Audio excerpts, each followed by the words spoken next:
नमस्कार, मैं हूं संजय शर्मा। आप देख रहे हैं 4 PM गुजरात। गुजरात लॉबी ने प्लानिंग ऐसी करी है कि चुनाव आयोग को इतना बेईमान कर दो, इतना बेईमानी करा दो कि देश में चुनाव का मतलब ही नहीं रह जाए।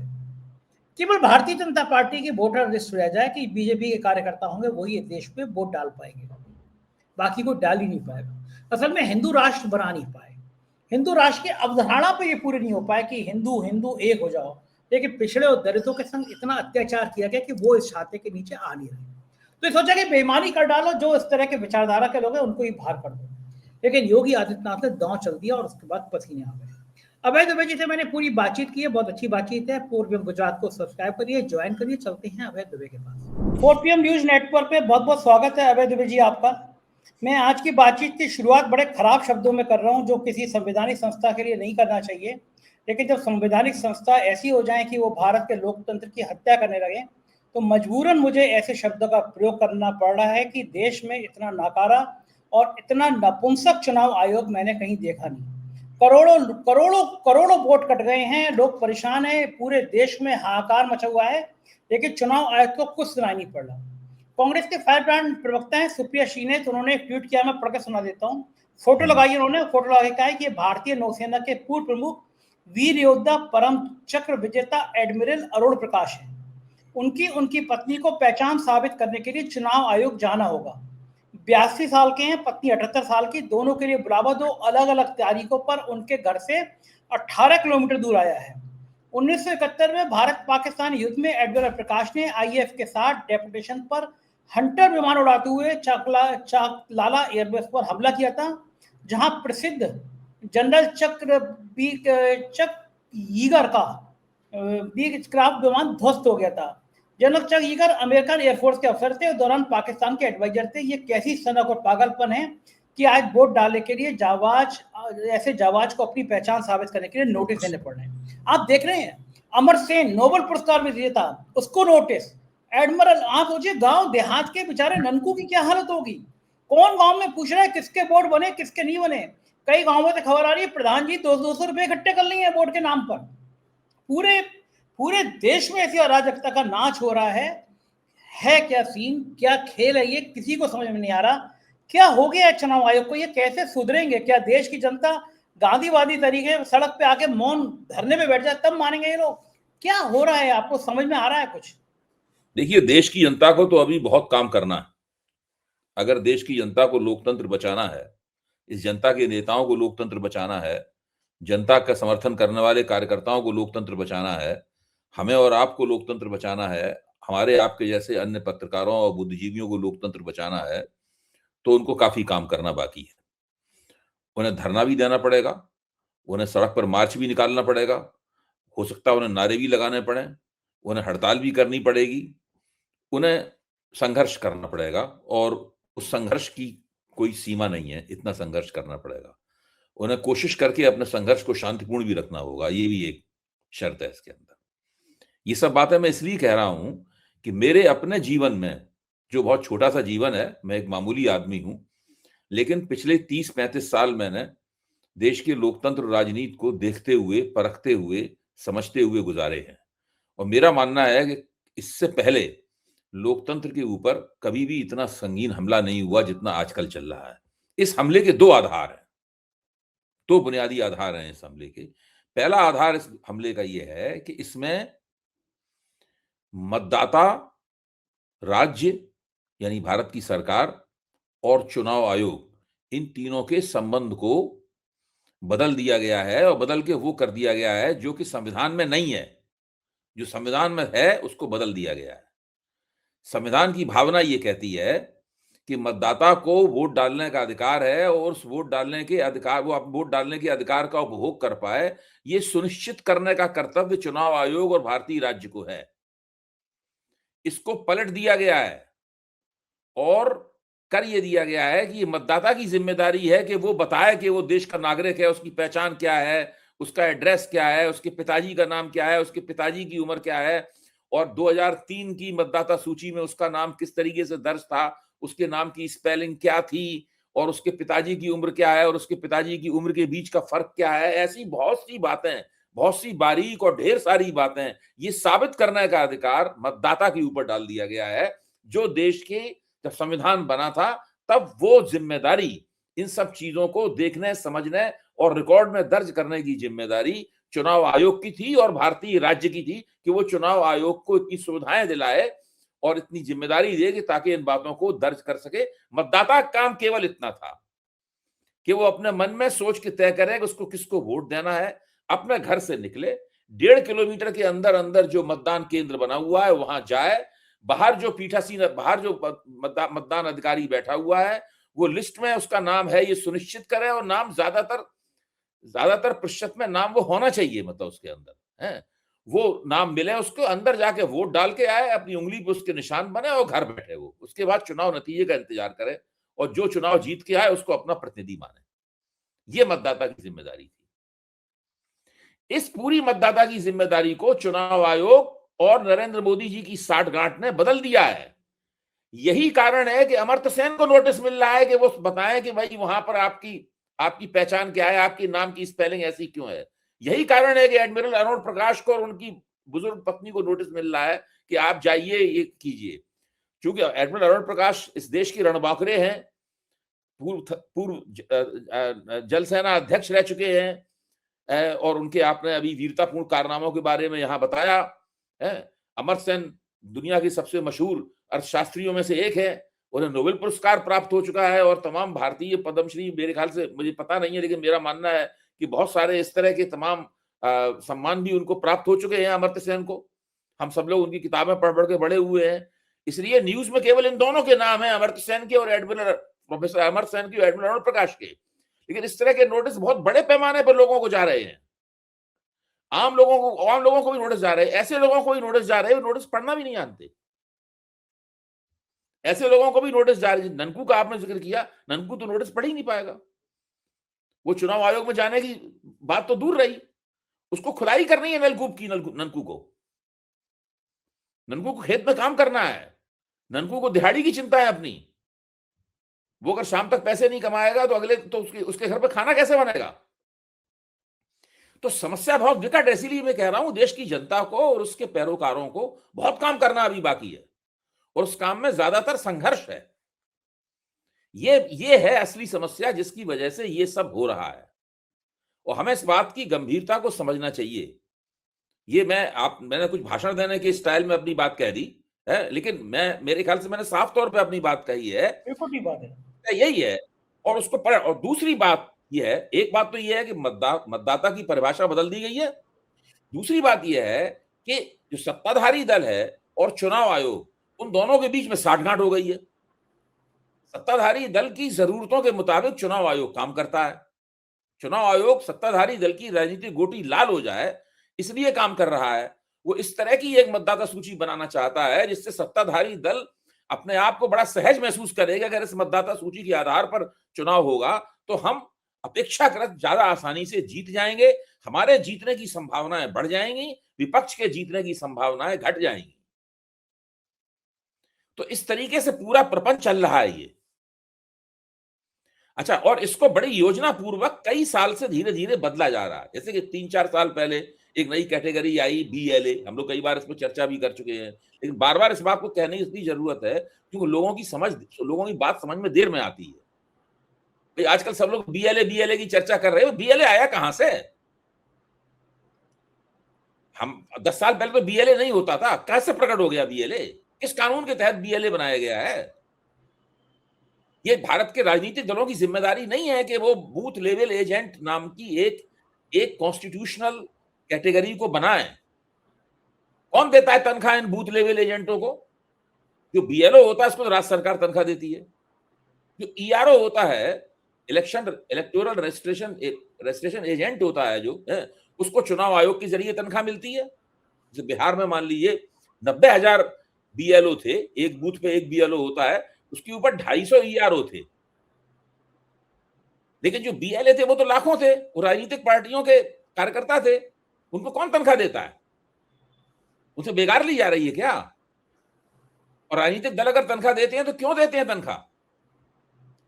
उनको तनख्वाह नहीं देनी चाहिए। तो मेरा कहना है कि इस सब में बहुत ज्यादा घपले और घालमेल है। देखो ठीक बात है। और देखिए और देखिए एक और बात मैं कह दूं, इस बात को और आगे बढ़ाने की जरूरत है, क्योंकि अभी आप वहीं पहुंचेंगे जो बात मैं कहने जा रहा हूं। इसमें घपले और घालमेल की ये बात है कि चुनाव आयोग के खिलाफ आप एफआईआर नहीं दर्ज कर सकते। हाँ, मैं यही कहने जा रहा हूँ। आप वहीं पहुंचेंगे, क्यों नहीं दर्ज कर सकते आप चुनाव आयोग के खिलाफ एफआईआर? क्यों? कानून बना दिया गया है। सवाल ये किसको इम्यूनिटी प्राप्त है ये देश में चुनाव आयोग के अलावा? सही बात है। जो जिस संगठन ने चुनाव आयोग के खिलाफ ये याचिका दायर की अदालत में, उसने तर्क ये दिया अदालत में कि ये इम्यूनिटी तो भारत के राष्ट्रपति को भी प्राप्त नहीं है। ठीक बात है। और और चुनाव आयोग को इम्यूनिटी दी गई है। और जस्टिस सूर्यकांत ने कहा कि बड़ा महत्वपूर्ण मामला विचार करेंगे, लेकिन स्टे नहीं दिया उन्होंने। हाँ, पहले उन्होंने ये किया कि भाई पहले सुप्रीम कोर्ट ने कहा था जज होना चाहिए। सरकार ने बड़ी सफाई के साथ हटा दिया जज की साहब, एक प्रधानमंत्री, एक मंत्री और एक विपक्ष का नेता, यानी बहुमत तो अपना हो गया। सुप्रीम कोर्ट का जज हटा दिया। अब वो स्टे नहीं दिया जस्टिस सूर्यकांत ने, लिखा कि गंभीर मुद्दा है, इस पर चर्चा करेंगे।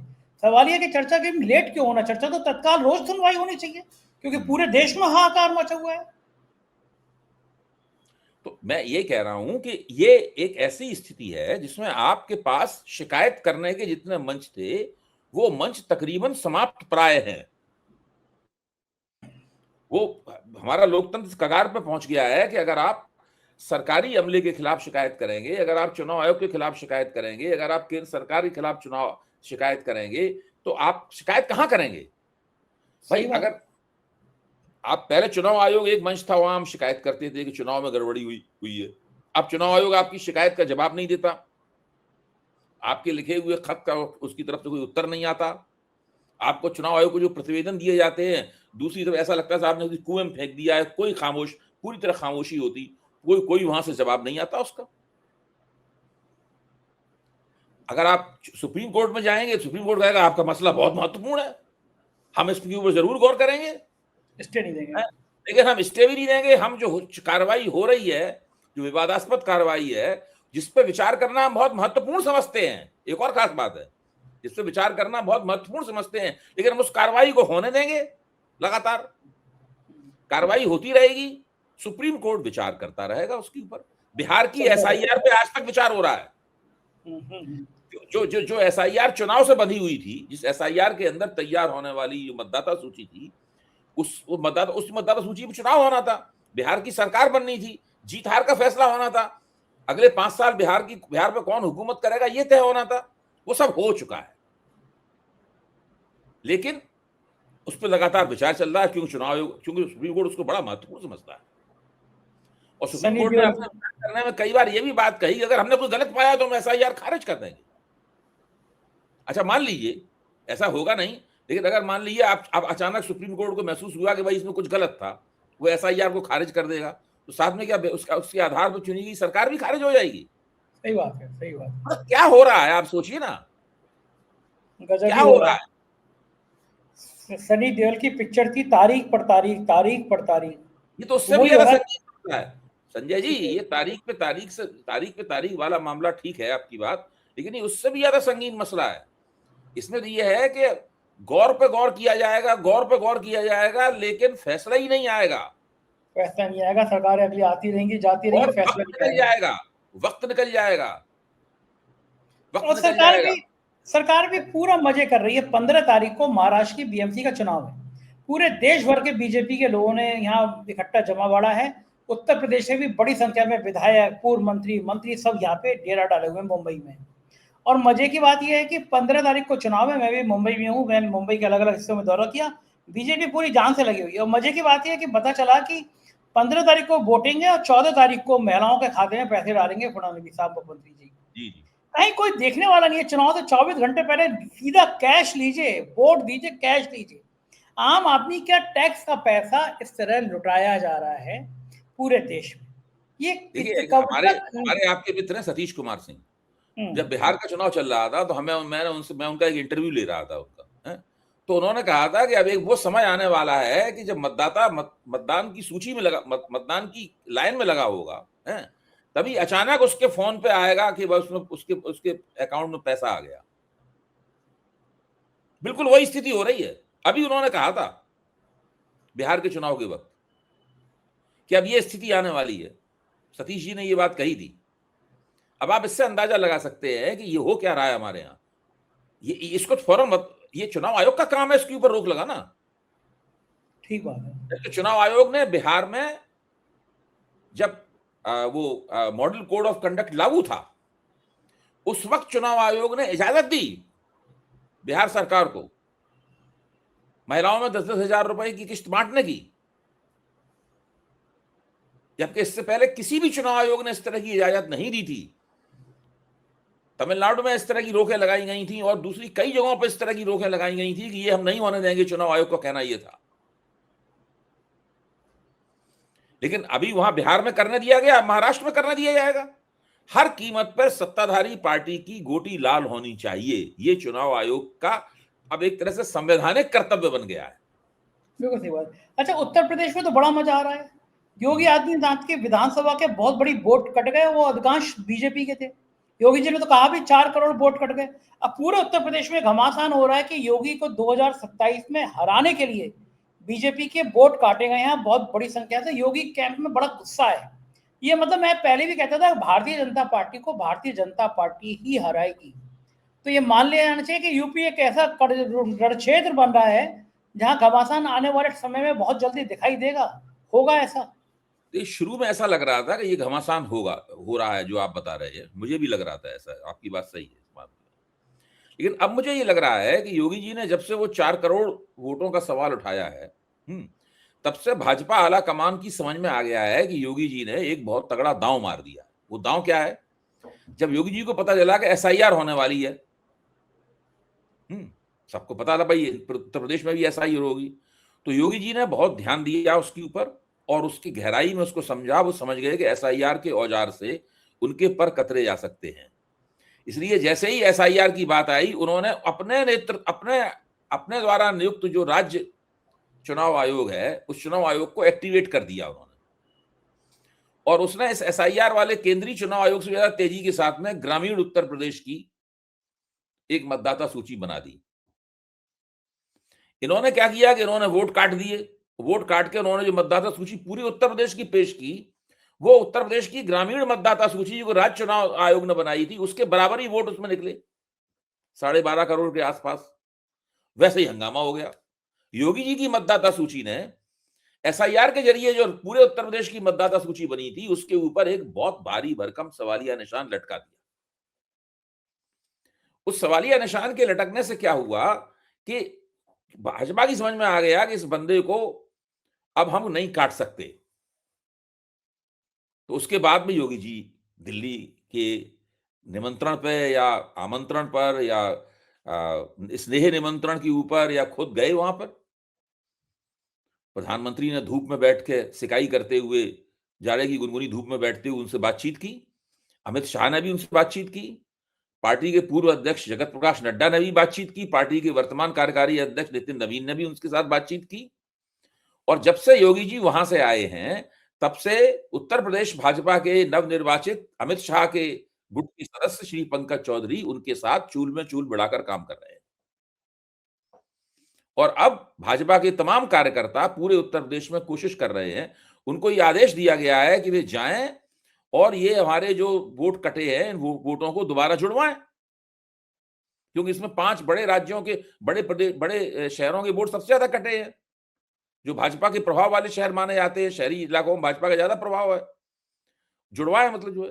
तो अब इन लोगों को उम्मीद है कि हम जो भी 4 करोड़ तो नहीं, लेकिन 1 करोड़, 1.5 करोड़, 2 करोड़ जो भी वोट जुड़वा पाएंगे, हैं, वो हम अपने वोट हम जुड़वा लेंगे। समाजवादी पार्टी भी कुछ जुड़वाएगी। अगर मतलब 1000 वोट जुड़ेंगे तो 1000 वोटों में 100-150 वोट समाजवादी पार्टी के होंगे, लेकिन 800 850 वोट बीजेपी के होंगे। तो चुनाव घोषित होने से पहले, मतदान होने से पहले, परिणाम निकलने से पहले ही भारतीय जनता पार्टी अपनी जीत सुनिश्चित कर लेगी उत्तर प्रदेश में। ये खेल लंबा होगा। मुझे तो पूरा सीन इस तरह का लग रहा है। अच्छा, मोदी सरकार को उम्मीद है कि ट्रंप जो है शायद आ जाएंगे भारत, और ट्रंप भी मजे लेते हैं, कभी वो मारते हैं कभी पुचकारते हैं। अब मोदी जी पतंगबाजी करते हुए वीडियो उनके वायरल हो रहे हैं, फोटोग्राफी वायरल हो रही है। क्या लग रहा है कि कुछ बर्फ पिघलेगी? जो अमेरिका के राजदूत ने जो बातें कही हैं गोर ने यहाँ पे आकर, वो सब बातें मैंने देखी हैं। सारे राजदूत इसी तरह मीठी मीठी बातें करते हैं। उनका काम ही ये होता है। कोई ऐसा राजदूत नहीं है आके जो कड़ी कड़ी बातें करे। राजदूत का काम ही है। अभी तो अमेरिका का राजदूत चांदनी चौक घूमने जाएगा और कहेगा कि यहाँ पे जब पिछली बार आज से मैं 25-30 साल पहले आया था तो मैंने यहाँ पे पराठे वाली गली जो अब खत्म हो गई है वहां पे मैंने पराठा भी खाया था। वो कहेगा अमेरिकी एक्सेंट की अंग्रेजी में कहेगा Chandni Chowk is a great hub for the street food. फिर वो भारत की संस्कृति की तारीफ करेगा। फिर एक दिन वो जब थोड़ी सी सर्दियां कम हो जाएंगी तो वो फैब इंडिया का कुर्ता पजामा पहन के किसी पार्टी में भाग लेता हुआ नजर आएगा। फिर वो शास्त्रीय संगीत भी सुनने के लिए जाएगा और भारतनाट्यम भी देखेगा। तो वो सभी राजदूत मीठी मीठी बातें करते हैं। इन मीठी मीठी बातों से डोनाल्ड ट्रंप के इरादे खत्म नहीं होते। डोनाल्ड ट्रंप की जो राजनीति है वो राजदूत की मीठी मीठी बातों से नहीं खत्म होने वाली है। ये बिल्कुल गलत फहमी में है लोग। तो डोनाल्ड ट्रंप इसी तरीके से मोदी जी को बीच बीच में चपतियाते रहेंगे, उनका गिरेबान पकड़ के झकझोरते रहेंगे और उनको बताते रहेंगे कि दरअसल उनमें और उनके बीच में क्या फर्क है। अच्छा, अजीत डोभाल जी को क्या हो गया है? उनको अब देश की सुरक्षा तो उनके बस की बात रही नहीं है। पुलवामा से लेके पहलगांव तक उनको आज तक पता नहीं चला पुलवामा में इतना आरडीएस कहां से आ गया, लेकिन नेता बनने का शौक चल रहा गया है। बिल्कुल उत्साह वाले भाषण दे रहे हैं। क्या अजीत डोभाल जल्दी पार्लियामेंट में भी दिखाई देंगे? मिनिस्टर बन जाएंगे? आंतरिक सुरक्षा गृह मंत्रालय। देखिए, अजीत डोभाल तो नरेंद्र मोदी की जो मौजूदा सरकार है उसको चलाने वाला जो इंजन है, उस इंजन का सबसे इंपॉर्टेंट दांता और पेच है अजीत डोभाल। जब वो आईपीएस थे तो वो इंटेलिजेंस ब्यूरो के डायरेक्टर के तौर पे जब वो रिटायर हुए आईपीएस की नौकरी से, उसके बाद उन्होंने पहला काम ये किया कि राष्ट्रीय स्वयंसेवक संघ के आदेश पर विवेकानंद इंटरनेशनल फाउंडेशन नाम की संस्था खोली। उस संस्था के पहले वो संस्थापक निदेशक बने। उसी संस्था में नृपेंद्र मिश्रा भी आए, उसी संस्था में विवेक देबरॉय भी आए। इन 3 लोगों ने मोदी सरकार के 3 आधार स्तंभों का काम किया। ये नेशनल सिक्योरिटी एडवाइजर बने, नृपेंद्र मिश्र ने पीएमओ की बागडोर संभाली और विवेक देबरॉय ने जो प्लानिंग कमीशन खत्म करके जो एक थिंक टैंक बनाया गया एनआईटीआई कमीशन, जिसको नीति आयोग कहते हैं, उसके इंचार्ज बने। वो अभी भी राम मंदिर भी बना, उसके भी इंचार्ज नृपेंद्र मिश्रा बने। तो ये जो पूरा ये जो विवेकानंद फाउंडेशन जो है ना, लोग समझते हैं कि साहब केवल बजरंग दल और विश्व हिंदू परिषद राष्ट्रीय स्वयंसेवक संघ का संगठन है। नहीं, विवेकानंद फाउंडेशन भी राष्ट्रीय स्वयंसेवक संगठन है। इस संगठन की वजह से ही मोदी जी प्रधानमंत्री हैं अभी, क्योंकि अन्ना हजारे का जो आंदोलन था, उस आंदोलन को वांछित दिशा देने में इस संगठन की बहुत भूमिका थी। इस संगठन में अन्ना हजारे के आंदोलन को अन्ना हजारे आंदोलन नहीं कहा था, वो टीम अन्ना कहा जाता था। उसको टीम अन्ना थी उसके लिए। मजे की बात ये है अजित जो कह रहे हैं, अजित डोभाल जो कह रहे हैं, उसका बड़ा महत्व है, क्योंकि वो उस विचारधारा का प्रचार कर रहे हैं और हमेशा करते हैं। आप उनके तमाम भाषण पिछले उठा के देखिए, 20-25 लेक्चर उन्होंने दिए हैं 10-11 साल में, उनको उठा के देखिए। सब में वो कहते हैं कि हिंदुस्तान में सिविलाइजेशनल ब्लीडिंग हो रही है, सिविलाइजेशनली ब्लीड कर रहा है, यानी भारत की सभ्यता पर कुछ घाव लगे हैं अतीत में, और वो उन घावों से खून अभी तक रिस रहा है। वही बात उन्होंने अपने इस भाषण में कही है। बिल्कुल सही बात। अच्छा, मजे की उस रिश्ते हुए खून का हमें बदला लेना चाहिए, ये है पूरा मामला। यही बचा हुआ है, बाकी बदले ले नहीं पा रहे, रिश्ते हुए खून का लेना चाहिए। मजे की बात ये है अवय जी कि गुजरात से मुझे भी इस फाउंडेशन में बुलाया गया। एक कार्यक्रम था कि विवेकानंद फाउंडेशन चाहता है कि आप आए। मैं हैरान कि अजीत डोभाल का कार्यक्रम में मुझे बुलाया जा रहा है। मैंने भैया हाथ जोड़ के बड़े विनम्रता पूर्वक मना कर दिया कि भैया मैं इन बच्चों में नहीं पढ़ूंगा। लेकिन नेट पर देखिए आप, उनको लगा कि 4PM देश का सबसे ज्यादा देखे जाने वाला चैनल है, तो इनको पटियाओ, नहीं पटियाओ तो धमकाओ। तो पटियाने वाले काम से खत्म हो गया, मैं आया नहीं तो धमकाने वाले काम शुरू कर दिए गए। खैर, करते रहे, इनका जो काम है। बहुत बहुत शुक्रिया अभय जी, आपने मुझे इतना समय दिया बातचीत की। Thank you sir. ये था अभय जी, पूरी बातचीत आपने सुनी, कैसे लगी बातचीत बताइएगा जरूर। शुक्रिया, थैंक यू।